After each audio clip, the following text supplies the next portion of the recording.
Welcome to the Leafy podcast, helping real estate investors and entrepreneurs grow. Say hello to your hosts, Jennifer Glagoric and Brian Price, founders of Leafy Legal Services, teaching you how to protect your assets, grow your business, and manage your wealth. Let's start the show. Hi, everyone. Welcome to Leafy Podcast. Thank you so much for being here today with us. I'm Tammy, the podcast manager, and with me, I've got our hosts, CEO and COO of Leafy Legal Services, Brian and Jennifer, and they have an amazing guest with us today, so I'll go ahead and pass it on to them. Okay, everybody. So we have a really great guest on today, and I'm just so excited to start bombarding him with questions. I'm going to have to hold back. So our next guest was the co-founder of Lexington Law Firm. So for the last 25 years, he's been helping all of us navigate the very weird, freaky FICO thing. What is this? How do we get our credit better? What even are they calculating in that? And helping people get back on track so we can get our loans and improve our lives and get credit, et cetera, et cetera. And he actually developed a process to optimize personal and business credit profiles to improve a borrower's fundability. So based on this concept, he founded getfundable.com to take this revolutionary technique to us. He does have a new book out. So I want us all to give a great, big, huge welcome to Merrill Chandler. Hey, Merrill. Thank you so much. Thank you. I'm so happy to be here. I love pulling the rug out from underneath people's beliefs about what actually matters out there when it comes to fundability and taking down the loans and lines of credit that we say we want. We have no clue how to do it, right? So right. So that's a great lead-in, because I've read a number of books on credit and this personal credit and all this other stuff, and so there's so much out there. And so why don't you give us kind of some insight of what is important when you're starting to get funding and what? First of all, thank you. First of all, FICO stands for Fair Isaac Company, right? And they developed, and they have 85 different algorithms that predict people's behavior. Credit scores are just the ones we're familiar with. They have 84 other ones, and it's fascinating. They're all about predicting human behavior, right? Big data at its finest. Well, FICO matters because 90+% of every single lending decision in this country uses the FICO scoring models. So if you don't care about FICO, lenders are not going to care about you. That's kind of the bottom line. The problem is people don't know what's actually being measured. So I'll just kind of break into the first kind of myth buster, is that most people believe that they have a credit score, right? Right. Not true. They have 28 FICO credit scores. And then there's a whole slew of FICO credit scores out there that are used to manipulate borrowers into getting credit monitoring. You want to know the biggest one? Hey, don't hate the messenger, okay? Don't hate the messenger. But did you know that Credit Karma uses a FICO score for 80 million borrowers use that fake score to evaluate their credit health. So when you say FICO, that's not actually a term. That means that they're fake FICOs. I actually have a TM on FICO scores because it's such a big deal out there that any FICO score is a score that a lender does not use for a funding approval. So if a lender's not using it, then what use is that particular score? Yeah, it wouldn't be of any use. No use whatsoever. And so here we have Credit Karma. Just so you know, on my podcast and I've invited the CEO of Credit Karma. I've challenged him to come onto my show and defend his business practices of how he can legitimately mislead 80 million people and give them a score that not a single lender on the planet uses. Yeah. I just want to know. I've heard that. And why do you think they do that? Is there a reason why people use Because FICO scores, since FICO scores are actually used by lenders, they're valuable. So they're more expensive. If you want to be a Credit Karma, it costs a little more money to give your borrowers real FICO scores than fake scores that are worthless. See what I'm saying? Yeah. So it's a profit motive, not I'm gonna do you borrowers a solid out there and give you a real score. Wow, that is just so absolutely annoying. So do you think that that's what's getting Apple and all of them in trouble? You know, they are under investigation now for giving different scores to equal borrowers between male and female, and having a bigotry in the score. So this one guy said, hey, my wife makes more money. She's been in her job longer. She has less debt to income ratio, blah, blah, blah, blah, blah. He outlined his case. Why do I have so much more money I'm allowed to get than she is? Then suddenly on his one Twitter complaint, thousands upon thousands of people said, oh, that's the same for my husband. And he was laid off and he still got more. And then another one and another one. And now there's an investigation on that. Do you think that's because they were using FICO? Well, I'm going to know Apple and Apple and the outfit that underwrites, the bank that underwrites they do use FICO scores. But here's what's fascinating. And this is why we're having this conversation. And this is why I'm kind of preaching the gospel of fundability, because we have no clue what lenders are using. So everybody thinks their score matters. So someone says, hey, why does he have a higher score than I do? Do you realize that your score is only in charge of your interest rates and maybe contributes to the amount of your loan? Your score is never used for approvals. Never has been, never will be. But since we've only been sensitized to score, then all we care about is score. But you guys, don't tell anyone. The score is the shiny object that's being dangled over here to distract all the borrowers from what they're really measuring. And that is borrower behaviors. See, here's what happened. For 500 years, lenders have required proof documentation. We call it full doc, proof that what you put on your application is true, right? But when FICO entered this, you've heard of automatic underwriting. Automatic underwriting software is software that has been trained to analyze all of the borrower behaviors.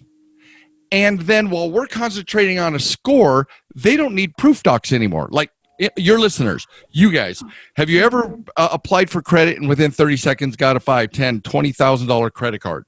Yeah. Yes. Right? Alone. Yeah. That's automatic underwriting. There was no time for a human being to get your proof documents and verify your income or anything else, right? All of the approval authority has been transferred to this software. And they trust this software so much that your approvals are actually higher if you go through automatic underwriting than if you go to a bank. Male or female, doesn't matter. And we'll get back to that male-female point in a moment. But everybody had this big uproar about the Apple Card, but it's... I did a podcast. It was a Facebook Live. I did a Facebook Live on this where I went off. It was like witch hunt. Here we go again. Just because we don't understand something, we're going to go to our deepest, darkest fear and call and say it's something that it actually isn't. Do you realize 65+% of all lending in this country is to women applicants? Women who are the top applicant, not the co-borrower. 65+%. And 70% of all mortgages were done by women in the United States as the primary borrower. You think lenders are going to walk away from women when they are the majority borrowers in the country? It's not true. It was just they did not understand the dynamics of what they were trying to measure. And even if you look at the article, because in my podcast, I did a kind of a takedown of their argument. She was out of debt. that doesn't help your fundability. Being out of it, he had the car, he had the mortgage, he had several credit cards that had balances that he was paying on. She didn't have anything. Yeah. That's not a fundable borrower profile. Mm-hmm. So we have to understand what's actually being measured, so that then we can compare. I did not do so, but I wanted to send the guy an email and say, hey, I will do a fundability analysis on you and your wife, and I'll show you exactly why she got less than you did. I'll tell you exactly why. Because it is not based on the score. It's not just based on income at all. So there, again, those are the things that kind of we're up against here, because if they're measuring our behavior but distracting us with scores, then they kind of get to take a look. They get to look in our financial private places and see what we're really doing, and then approve us or deny us based on that. And we don't even know that they're financial peeping toms.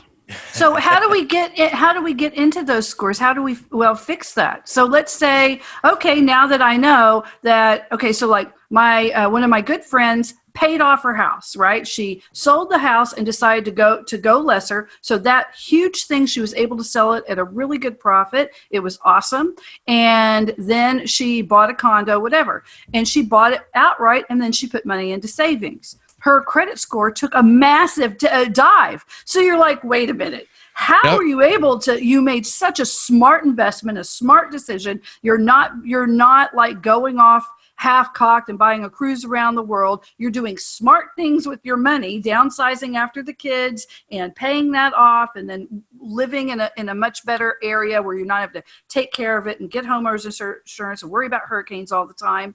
And you're taking a ding for that? It seems so unfair. Because we have to know what we're measuring, right? Right. Fundability is about, what have you done for me lately? You saw the smile on my face when she said, oh yeah, she sold her house. And I'm like, yeah, her score probably went down 20 to 30 points on that alone. Yep. Just not having a mortgage. I'll tell your people, if you need at least one car and one mortgage to be on the scorecard, the approval scorecard, that is the least likely to default or go into bankruptcy. Now, you don't have to have them to have an 800 score, but it makes you more fundable because you're more dependable, and lenders are basing all of their decisioning on data. So she made financially smart moves. If you are a Dave Ramsey fan, Dave Ramsey would have given her a trophy for all of those moves. Right. But not a single lender, very shortly, no lender will ever lend to her. If she doesn't keep traffic going on her credit cards, if she does not stay in the funding game, then very, very soon she will be on the sidelines and not playing anymore, and no one will lend to her. Thankfully, she works in a job where she's traveling all the time. She has to maintain her credit card, and she's her own independent. So she's constantly racking up debt and paying off her debt at the end of each month, and it's constant. So she's able to do that. But, I can see how that is completely and totally adverse to the mindset the majority of people grow up with, which you get something, you pay it off, and you're the best. We will just pet you on the head. That's what you're supposed to do. But as far as, well, how come I'm not able to springboard this? How come this kid out of high school was able to get funding for that sock business? Well, all he did is put the city skyline of your town. Him and his mom started out in high school, and they stitched it on socks, and now it's like $1 million company. And he has been getting money from the get-go. And then other people are like, I've been an accountant for so many years, and I just want a new office. They can't seem to get it. Can I get a few hundred more square feet, please, somewhere? Yes, well, this kid's got like a warehouse in downtown LA, crazy.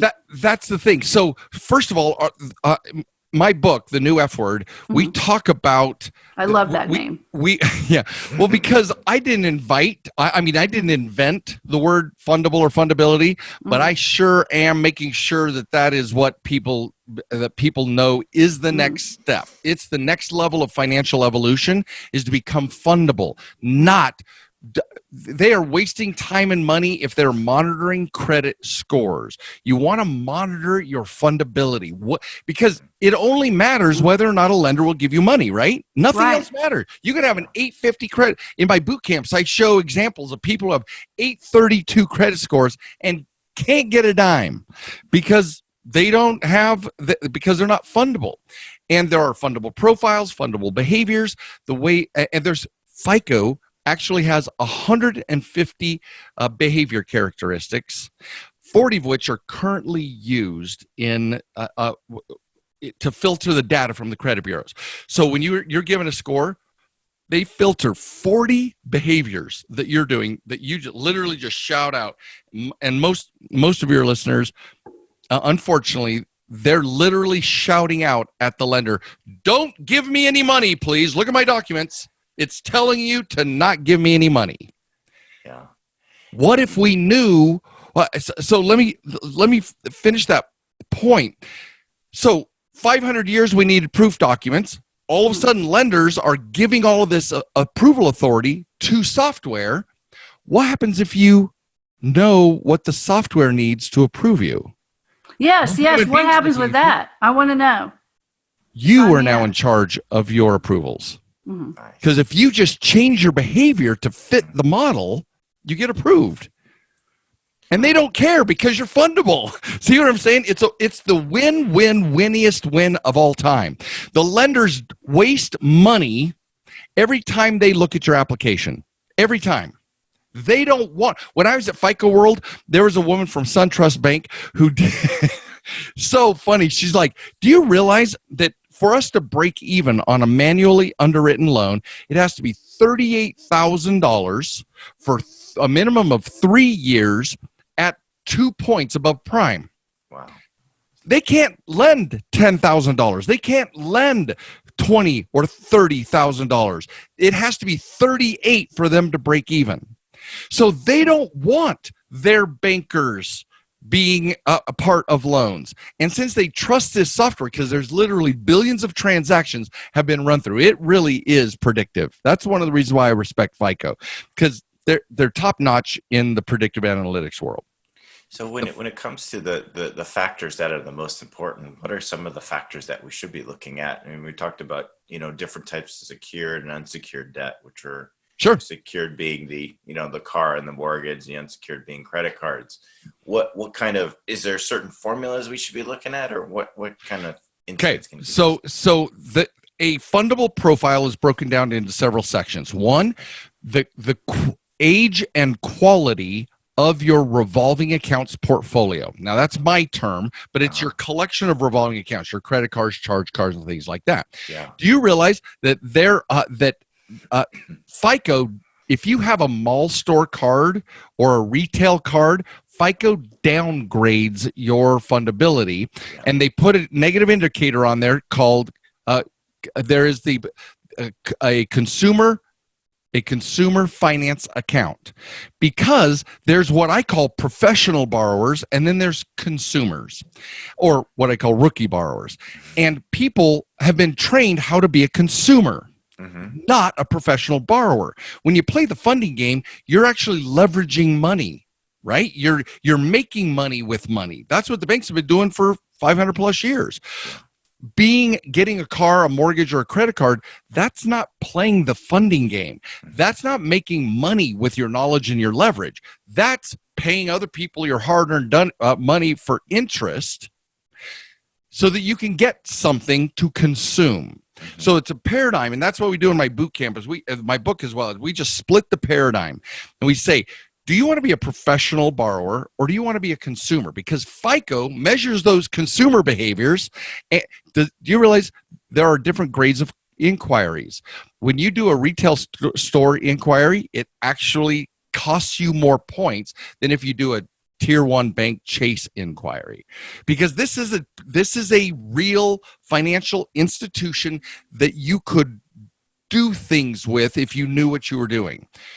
Going to Home Depot, Victoria's Secrets, or the Buckle, and somebody comes to me from the, and he had a limited card, and I go, "Hey, great taste in clothes, but horrible taste in credit, right? So there are ways in which you send messages to that gets filtered through FICO, and lenders look at that and say, nah.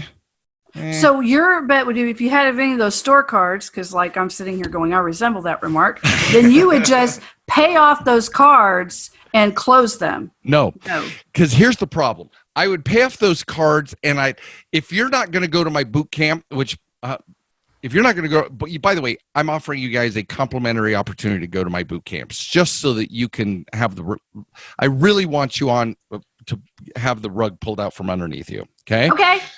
I'm all for that. Okay, you are on tape, and verbal contracts are legal and binding in the state of Texas. Okay, There you go. Harold, I'm giving you constructive and actual notice. So, but the thing is I want you to be able to see, because you're going to be talking about me long after I'm off. I promise you. I have a notorious effect of getting under somebody's saddle and bugging the hell out of them for the rest of their lives until they do something about their fundability. Yeah. So that's why I want you. So Sky, my producer, Sky, let's make sure we get all their information so that the three of them can be invited. I'm telling you, here's the problem. And to your listeners, if it were free, you don't give it value. Mm-hmm. Right. So I should charge you $5,000 and give it back to you when you complete the 2-day boot camp. Because then you'd be like, oh, I got to complete it to get my $2,000 my $5,000 back.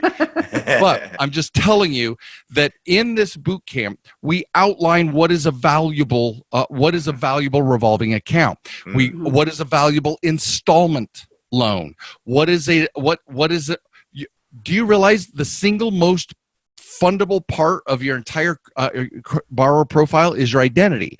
And if you pull your credit report right now, you're going to have various versions and various addresses and various garbage that they do not know exactly who they're lending to. So they may not give as high limits and as at better terms because they're hedging against risk.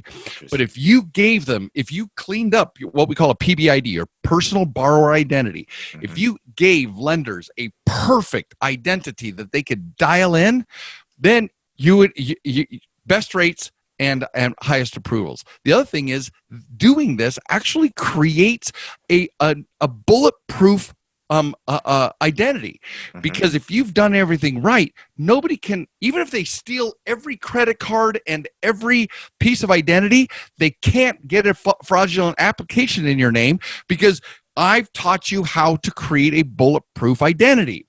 And no one can steal it. Fine, steal it, but you can't do anything with it because of these automatic underwriting systems. And then again, boy, that would be invaluable, because I did have my identity stolen. I mean, they were able to get a house. They were able to get a lot of things. And that was many, many years ago. It was over a decade ago. Things have changed since then. But I fought that, I would say, for 8 years, it took me to get most of it off of it. And to this day, I have a fraud alert. So I can't even get credit when I want credit. I have to add a bunch of other stuff like that to open up anything. Come to the boot camp. We don't, it's so cliche, but what if it were actually true? We don't know what we don't know. Well, and if I were to, and you're sitting here, you're coloring with an 8-color crayon box, and I'm sitting here and I got 128 colors for you.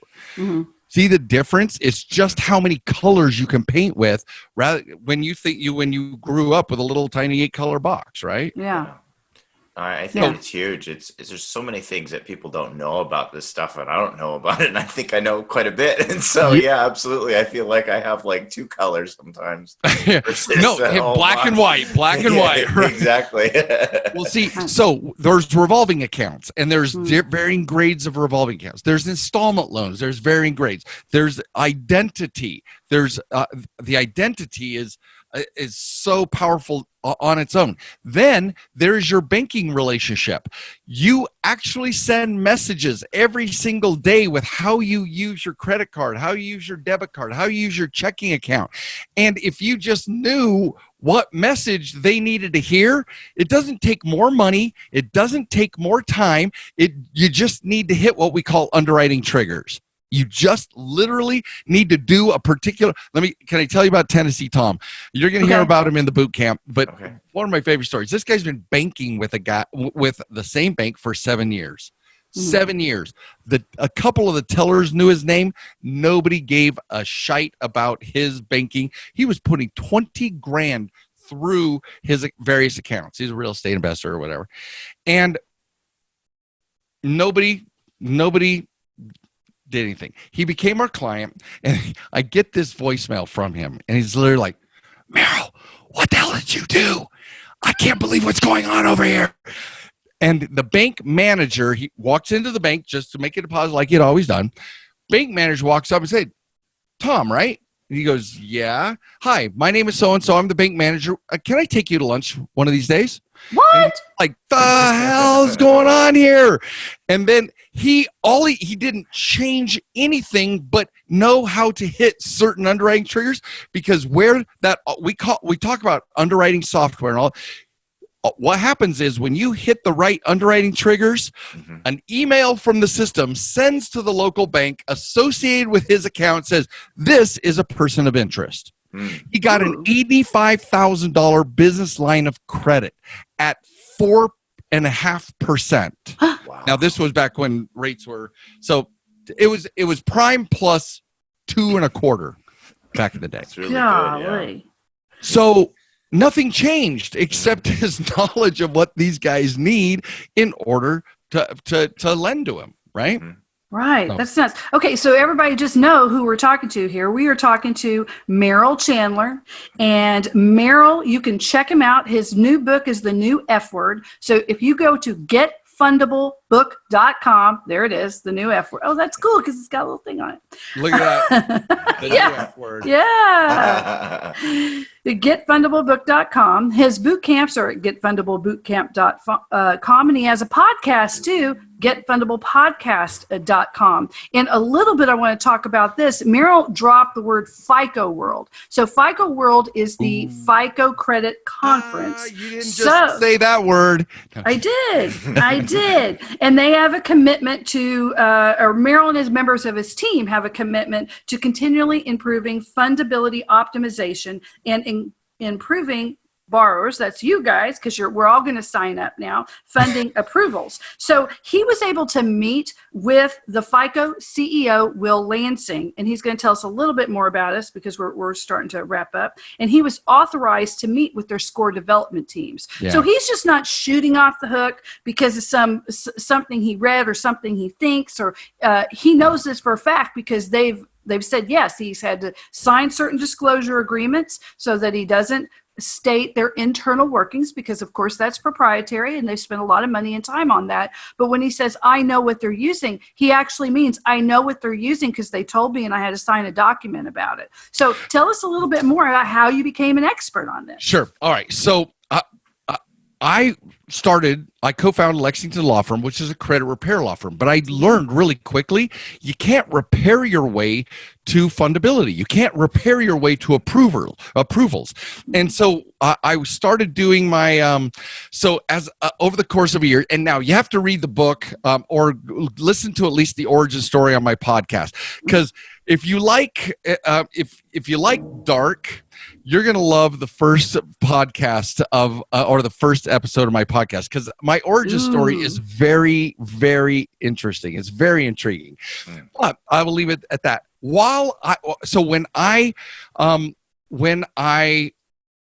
were doing some research, and one of my team members found that there was a thing called FICO World, and it was the first FICO World they had ever had. And I call it the Mount Olympus of the funding gods, right? I mean, because, and so after the first day of our class, this gentleman comes up and he sits down and he introduced himself as Will Lansing, CEO, right? Now I'm kicking my team members underneath the damn, I'm like, what the? And 'cause this is Zeus. Zeus is sitting in front of me and he goes, tell me about your business model. And I'm like, well, like you guys optimize lenders, we optimize borrowers. We create fundable borrowers. And so after a few clarifying questions, he turned to some other table members and said, I want them to meet with the score development teams, both personal and business. So over the course of 3 different meetings that week, we got to spend hours, and they allowed me to ask 100 high-level questions about their funding algorithm, their relationships with banks, what's important to fundability, and what's supercilious. And the most amazing thing that I don't know if any of you guys have been able to go to your Mount Olympus of your passion project, but this one was mine. And I've been back 3 times now. I might as well build a condo there because we went in 2016, 2018, and I met with Will Lansing again this year, back past November, and met with them again, and deeper dives. My NDA, they're still filling me out, right? Because they don't want to let in. We're the only consumer and borrower-facing organization that goes to FICO World. Wow. And so they're a little careful about letting the fox guard the hen house, right? Where all the eggs are. And so, but we've gained more and more of their trust, and we're talking more about a borrower education, and we're working on a collaboration so that we're addressing the most salient and important parts of borrower education to borrowers.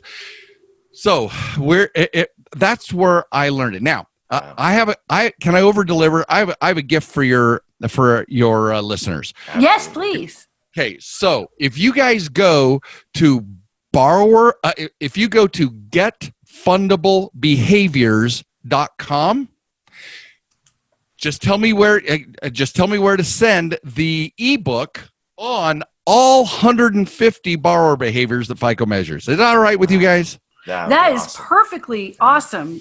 Yes. Yeah. Get fundable behaviors. So you see our whole thing here, right? Is get fundable podcast, get fundable boot camp. It's my battle cry. Get fundable, people. Don't worry about scores. Don't worry about income. Don't worry about all the things you've been told or misled to believe. That get fundable and lenders will lend to you. Period. Well, this is just amazing. This is great. I know. It's like I'm just so energized right now because it does feel the worst feeling someone can have if they are told you're doing all the right things and then they can't get a loan and they don't understand. And then they start to wonder, is it me? Is it because of this? Because of that? It's because they don't like me. It's because they hate me. It's because they're evil, right? There's amazing all these things that you want to think about because it's just frustrating because you're supposedly doing all the right things you were taught to do in the right ways. And so the more that you can educate people that no, that's not, they need to see these things. And these things also happen to be the things that FICO says, no, yeah, we want to see people do that because that shows that they're going to be more able to borrow from us, be a professional borrower.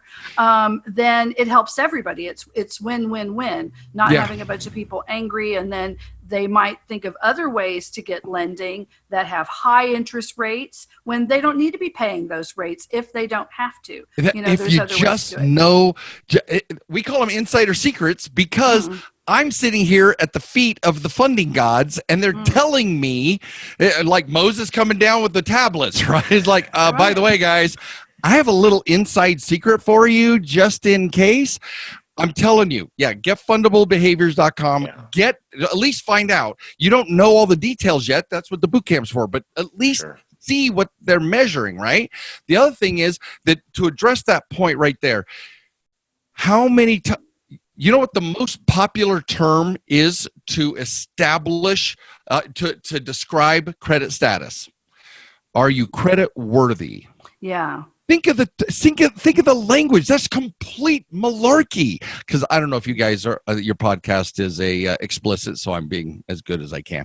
But malarkey was a good one. I got to give you a little mom clap for that. to say credit.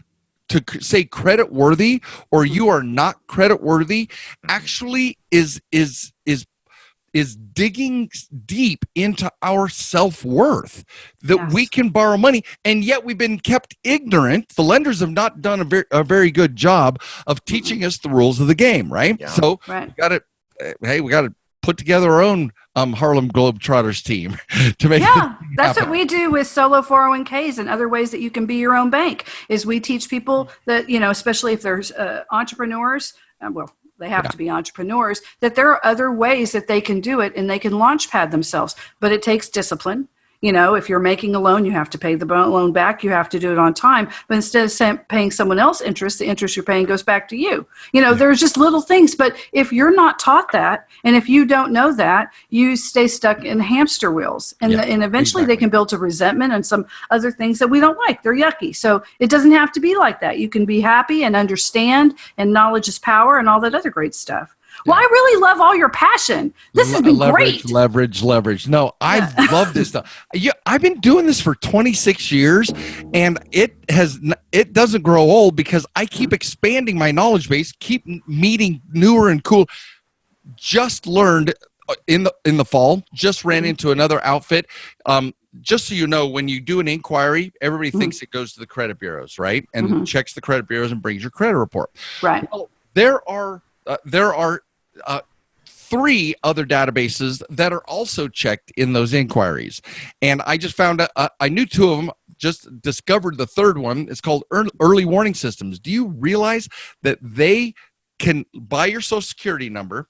They can collect all of your accounts from every single bank you have a relationship and watch how your money flows in a flow chart between all of your accounts.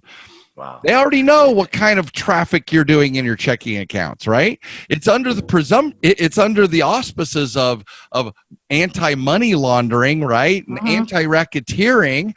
But hey, knowledge is power, even for lenders.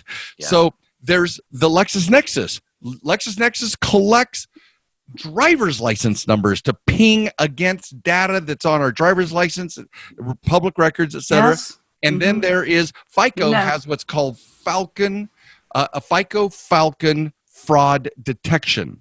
And it is a consortium. At FICO World, they call it the consortium. It feels like a Robert Ludlum novel, right? The spy novel, espionage. Yeah. But there's a consortium of 9,000 banks that all share your application data. So they know if you say that you make $6,000 here and another application, you say you make $8,000, the denial of that application is likely because there's too much variance between the different applications. And that there's just, I'm trying to do an entire 2-day boot camp in an hour with you. It's crazy. I'm just like, you know, you hear this and there's the person inside me that wants to put on the tinfoil hat and go off the grid. But then say, I'm out of here. But then I'm like, no, this is real life and we can't be out of here. I'm the other guy. If this is pro ball, I want to be first string draft choice for Citibank because every time they give me the ball and I score, they win and I win. Give me more money and I will prove up that I will make you money and me money. It's just like pro sports, right? If we're first string draft choices, it's because they've examined our data. They've looked at us and go, even on a losing team, his or her stats are spectacular. Yeah. So let's invest in them, give them a trial run, and then give them the ball. Get them on first string, give them the ball, and then my goal is to make you guys clutch players. The person who gets in the last 3 seconds of a game, you get the ball. That's what they want. Because when do lenders make money? When you make money. They lend money. And you pay it only off when they time. lend. Yeah. Only when they lend. So they're not avoiding lending. They just want a sure thing. Right. Just like we would if we're trying to lend to somebody. Yeah, so, we don't lend to that sketchy cousin who we know we've been hearing things about their entire life. Oh, not them. You know, he lost that other job because, you know, he couldn't show up on time. And then he asks you for money and you're like, I'm broke. And so now all we have to do is take that sketchy cousin, teach him a few rules of the game, and we'll be like, oh, how much more do you need? Because you keep paying me really well when you give me my money back. So, well, that's cool. I think I've gone through bad places where I've gotten like credit repair places and things like that where I spent more money than I even want to admit, but and they did nothing. And so I think your boot credit repair by and large is so last century. Yeah. I mean, even though that was only 20 years ago, but it is so, it's so antiquated. Writing a letter and hoping a negative item comes off. I will show you other clients where they have 800 plus credit scores and are fundable, even with a derogatory still on their account, because it's not about good credit, bad credit. It's about fundable or not fundable. Right. And if we show them enough reasons to lend to us, they don't care about an unpaid collection if we shape our data to meet their underwriting guidelines. That's fascinating. Absolutely. God, there's so much else we could talk about, like how long it typically takes for someone to get their habits correct and all that other stuff like that. But I'm pretty sure we're going to have to go to getfundablebootcamp.com and especially getfundablebehaviors.com. Yeah, download that. It's going to ask you for an email so I can send it to you, right? So that's the only thing. Just tell me where to send it. And Get Fundable Behaviors will give you that. Initial list, and then all those the sites. Get Fundable Book, .com, Get Fundable Podcast. Go read the. Yeah, you got to find out my background, or you won't be able. No, we're doing it. We're all doing it. We're all going to do it right now. That all of this actually is. So, but yes, we will get your information, and we'll make sure that you guys have you can have a copy of the boot camp or a free registration to the boot camp. The next one is February 2nd, 1st and 2nd, and March 7th and 8th. Those are the next two boot camps that we're having.